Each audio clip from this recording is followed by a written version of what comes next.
Well, supermarket chain Coles has reported an 8.4% fall in half-year profit. That's down to $589 million. Joining me now is our business reporter, Edward Boyd. Ed, Coles says it lifted its prices 3% during the half-year and boosted its margins? Yes, so this is the latest profit results from Coles, the other big supermarket chain in Australia, and they've just come out at about 15 minutes ago. So they did report a profit down about 8.4%, you can see on the screen, to $589 million. But a lot of that was due to the sale of their Coles Express petrol stations business in the previous year. So their numbers are a bit lower due to that. You can see, though, overall sales at Coles supermarkets up almost 5% to about 20 billion Australian dollars. Underlying earnings at the company down to just over $1 billion. Dividend was flat at 36 cents per share. But yeah, in the results, Coles do talk about how there was price inflation in supermarkets of 3%. So prices up 3% in the half. Cost of doing business also increased for Coles, and that's another reason why the profit is down slightly. But looking at it overall, it's still a pretty strong result for Coles at a time when there's cost of living everywhere across Australian households. Yeah, look, similar to Coles last week, the chief executive, Woolworths I should say, the chief executive of Coles is not doing any one-on-one interviews with the media. I mean, Brad Banducci actually resigned or retired the day, well, as the profit results came out. So I guess he avoided it that way. The Coles CEO's not resigning. Coles CEO's not resigning.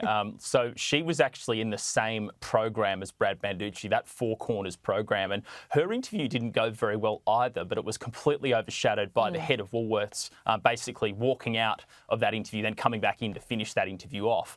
So Coles is doing a media call just like Woolworths did last week. It kicked off at 9 a.m, so I'm about to dial into it. But there's going to be no one-on-one interviews with the media and no press conference either with TV cameras because we've got a little grab we can show you from the Four Corners program of Lee Weckert. That's the chief executive of Coles' Lee's interview. And you can just see Angus Grigg, the reporter at the ABC, puts a question to her saying, isn't that the definition of price gouging? Just look how long it takes her to come up with an answer.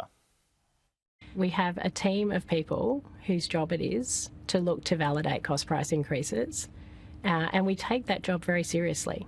He says that's the definition of price gouging.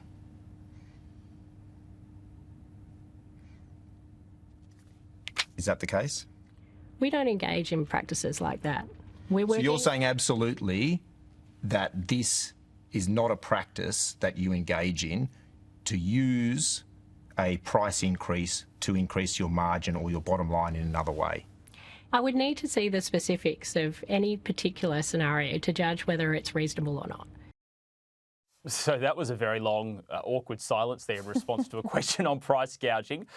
So that's the latest. Well, that actually was broadcast last week, but the results are out today, and there'll obviously be more things coming out in the media as time goes on. But I'm going to join the conference call in a second and hopefully get some questions to the head of Coles. Ed, please do, because those answers from the head of the supermarkets looks like answers that have been through the lawyers department, have been through media training to try and give answers as to, you know, not create waves, but you can't avoid it, can you? You cannot, absolutely. Well, let me know how that conference call goes. We'll check in with you in about an hour.